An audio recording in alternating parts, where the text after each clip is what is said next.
అందుకే మొట్టమొదటిసారిగా అమరావతిలో వెంకటేశ్వర స్వామి దేవాలయాన్ని కూడా నిర్మాణానికి చేపట్టి తిరుపతి తర్వాత అంత పెద్ద ప్రాముఖ్యత ఉన్న దేవాలయం అమరావతిలో ఉండాలనేది నా ప్రగాఢమైన ఆకాంక్ష.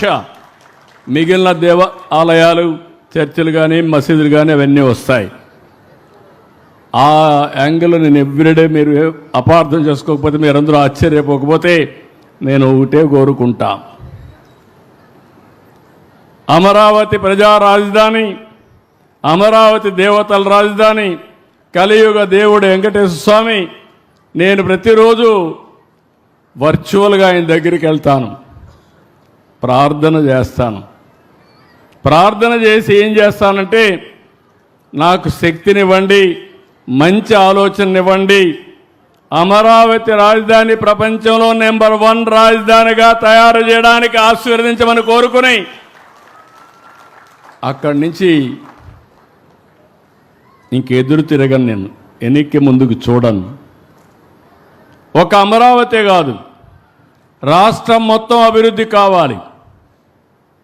అందుకే నేను కోరుకునే ప్రార్థనలో హెల్తీ, వెల్తీ, హ్యాపీ సొసైటీ, ఇది నా ప్రేయర్లో ఎప్పుడూ ఉంటుంది. అంటే అందరికీ ఆరోగ్యం ఉండాలి, అందరూ కూడా డబ్బులు ఉండాలి. డబ్బులు లేకుండా, పేదరికం, తిండి లేకుండా ఉంటే మనం ఎన్ని సిద్ధాంతాలు చెప్పినా సిద్ధాంతాలుగానే మిగిలిపోతాయి. మూడోది ఆనందం ఉండాలి. ఆనందం లేని లైఫ్ వృధా. అందుకే నేనున్నా, మా వాళ్ళు ఆ పక్కన వస్తా ఉంటే ఆ పక్క ఈ పక్క బ్రిడ్జికి గోడలు కట్టారు. తొంగి చూస్తే నీళ్లు పోతా ఉంటే ఆహ్లాదకరంగా నీళ్లు ఉంటే పైన కొండల్లో పచ్చదనం. ఈ పచ్చదనం ఎక్కడా ఉండదు, అది కూడా గుర్తుపెట్టుకోవాలి. ప్రత్యేకమైన పచ్చదనం ఉండే ఏకైక ప్రదేశం మన అమరావతిని. అలాంటి పచ్చదనానికి ఎందుకు ఈ మాట వాడుతున్నానంటే, వేరే ప్రాంతాలు ఇంత థిక్ ఇది రాదు. భూమి సారవంతంగా కావచ్చు, ఏదైనా కావచ్చు. మేము ఎన్నికల్లో ఒక మాట చెప్పాం, నేను మా మిత్రుడు పవన్ కళ్యాణ్ గారు ఒక మాట చెప్పాం, ఈ రాష్ట్రాన్ని విధ్వంసం చేశారు. ఎన్నికల ముందు పవన్ కళ్యాణ్ గారు కూడా రాజధానికి వస్తే, మీ సమస్యలు తెలుసుకోవాలని వస్తే, ముళ్ళ కంపలు వేస్తే ముళ్ళ కంపలను కూడా దోసుకొని మీ దగ్గరకు వచ్చిన నాయకుడు పవన్ కళ్యాణ్ గారు. ఈ విధంగా అనేక మంది మనం అందరం కూడా సఫర్ అయ్యాం. ఒకసారి నేను మా మిస్సెస్ వస్తే, మా మిస్సెస్ చూసిన తర్వాత చేతిలో ఉండే గాజులు తీసేసి అమరావతికి డొనేట్ చేసే పరిస్థితికి వచ్చారు. ఇలాంటి వాళ్ళు చాలామంది ఒక నిస్వార్థంగా స్ఫూర్తినిచ్చారు.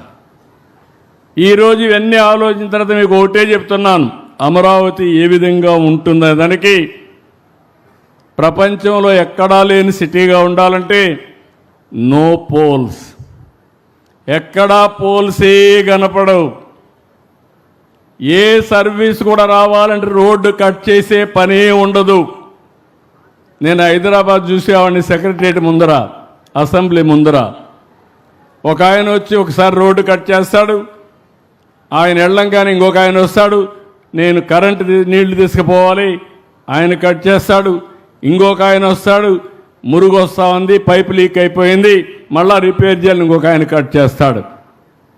నేను ఎన్ని చెప్పినా కూడా హైదరాబాద్లో, సైబరాబాద్లో కూడా ఇలాంటి స్ట్రైట్ రోడ్స్ రాలా. నేను ఆ రోజు చెప్పాను, ఇక్కడ ప్రత్యక్ష సాక్షి ఒకరే ఉన్నారు, లక్ష్మీపార్ సార్ది ఒకటే ఉంది నాతో. ఆ రోజు ఆవిడ ఆ రోజు అర్బన్ డెవలప్మెంట్ అథారిటీ చైర్మన్గా, ఎండీగా ఉంటే నేను ఒకరోజు రమ్మని ఒక గిర్ర గీశాను. హైదరాబాద్ చుట్టూరు ఒక గిర్ర గీసి, ఇది రాబోయే రోజుల్లో ఔటర్ రింగ్ రోడ్డుగా ఉంటుంది, మీరు ఒకసారి ఫీల్డ్లోకి వెళ్ళండి, ఎక్కడన్నా అడ్డంకులు ఉంటే మెరుగైన ప్రదేశం ఉంటే చూసుకొని ఫైనల్గా తీసుకురండి. ఏ రాజకీయ నాయకుడు చెప్పినా ఏ ఒత్తిడికి లొంగకుండా బెస్ట్ ఓఆర్ఆర్ తయారు చేయమని ఆవిడ ఆదేశాలు ఇస్తే క్లియర్గా తయారు చేసుకొచ్చింది. దాన్ని యాజ్ ఇట్ ఈజ్ నేను అప్రూవ్ చేసి 162 కిలోమీటర్లు హైదరాబాద్కి వడ్డాణం నెక్లెస్ అది. అలాంటి బ్రహ్మాండమైన రోడ్డు ఆ రోజుట్లో 8 lane road with service roads తీసుకొచ్చిన పరిస్థితి. ఇక్కడ మీరు గుర్తుపెట్టుకో, ఎక్కడా పోల్స్ ఉండవు. Number 1 principal. 5 ప్రిన్సిపల్ చెప్తున్నా, మీరు కూడా అసోసియేట్ కావాలి. ఈ రోడ్లో ఎక్కడ కట్టింగ్లు ఉండవు, అన్నీ కూడా డక్ట్స్ పెట్టేశాం, బ్యూటిఫుల్గా తయారు చేశాం. నీళ్లు పోవాలంటే ఒక డక్ట్లో వెళ్తాయి, డ్రైనేజ్ పోవాలంటే ఇంకో దాంట్లో వెళ్తాయి, ఎక్కడికక్కడ ట్రీట్మెంట్ కూడా అయిపోతుంది. ఫ్లడ్ వాటర్ వస్తే ఇంకో దాంట్లో వెళ్తాయి. ఐసిటీ కమ్యూనికేషన్ అంతా కూడా ఒక డక్ట్ తీసుకొస్తాం. కరెంటు కూడా పైన వైర్లు కనపడవు, అది కూడా డక్ట్లో వచ్చి మీ ఇంటి దగ్గర కరెంట్ ఇస్తాం. ఏసీ కూడా సెంట్రల్ డిస్ట్రిక్ట్ కూలింగ్ పెట్టాం. దీనివల్ల ఒక 20% తగ్గుతుంది. గ్యాస్ కూడా సిలిండర్లు రావు, పిఎన్జి ఉంటుంది. కరెంటుతో వంట చేసుకునే పరిస్థితి వస్తుంది. ఎవ్వరు కూడా అటు ఇటు తిప్పే పరిస్థితి ఉండదు. ఇది నెంబర్ 1 ప్రిన్సిపల్. నెంబర్ 2 ప్రిన్సిపల్, ప్రపంచంలో ఎక్కడా లేనిది మనకే ఉంది, నీళ్లు. ఈ సంవత్సరం ఎల్లినో చాలా సమస్యలు ఉన్నాయి. ఆ రోజు దూరదృష్టితో పట్టిసీమ ప్రారంభించి పట్టిసీమ నుంచి కృష్ణా డెల్టాకు నీళ్లు తీసుకొచ్చి ఇచ్చింది 12 సంవత్సరాల కంటే ముందు. ఆ నీళ్లు ఈరోజు శ్రీరామ రక్ష మనకు. రాబోయే సంవత్సరం పోలవరం పూర్తి చేస్తాం. పోలవరం నీళ్ళని కృష్ణా జిల్లా తీసుకొస్తాం. నేరుగా గ్రావిటీతో కృష్ణా డెల్టా పారడమే కాకుండా అమరావతి ఒక పక్కన కృష్ణా నీళ్లు, ఇంకో పక్క గోదావరి నీళ్లు, రెండు చూస్తే అమరావతి మొత్తం నీటి సమస్య ఉండదు. ఇలాంటి బ్రహ్మాండమైన నది ఉండే ఏకైక రాజధాని మన అమరావతి అని మరొకసారి తెలియజేస్తున్నా. లోపల కూడా వాటర్ పెట్టాం, కెనాల్స్ పెట్టాం. విజయవాడలో కూడా 3 కెనాల్స్ ఉన్నాయి. వెస్ట్రన్ డెల్టాకి ఇంకో కెనాలు మనోహర్ నేరుగా తెనాలి వరకు వెళ్తుంది. అది కూడా వాటర్ ట్రాన్స్పోర్టేషన్ కూడా ఉపయోగిస్తాం. నీళ్ళు ఎప్పుడు కూడా మనిషికి ఆహ్లాదకరం. నీటిని చూస్తే టెన్షన్ పోతుంది, ఒక ప్లజెంట్ అట్మాస్ఫియర్ క్రియేట్ అవుతుంది. అందుకే రెండో ప్రిన్సిపల్ కింద బ్లూ సిటీ అంటున్నాను. మొదటిది నో పోల్ సిటీ, రెండోది బ్లూ సిటీ, మూడోది గ్రీన్ సిటీ. బయోడైవర్సిటీలో ప్రపంచంలో నెంబర్ 1 మన అమరావతి. ఏ చెట్టు కావాలన్నా వస్తుంది.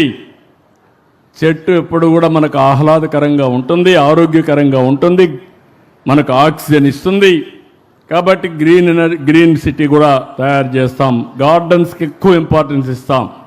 ఇక్కడ మీరు చూసారు, మొన్నటి వరకు చూస్తే ఈ ప్రదేశం ఇంత సుందరంగా ఉండేది కాదు. ఈరోజు చెట్లు పెట్టిన తర్వాత, ఇది చేసిన తర్వాత మనం ఇక్కడికి వస్తానే మన ఊరేనా, నిన్నటి వరకు తిరిగిన కరకట్ట రోడ్డేనా, దాని పక్కనే ఇది వచ్చిందా అని మనకందరికీ ఆశ్చర్యం కలిగే పరిస్థితి. ఈరోజు ఇది చేస్తే నాకు కొంతమంది అంటున్నారు, నిన్నటి వరకు కరకట్ట రోడ్లో పోయి ఎన్నో ఇబ్బందులు పడ్డాం, కొంతమంది చనిపోయాం.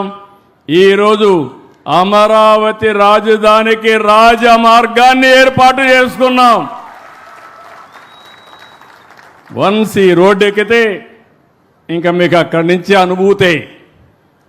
ఇంకా ట్రావెల్ చేయడం అనేది రాజధాని ఎట్లుంటుందో ఊహించుకోవడమే.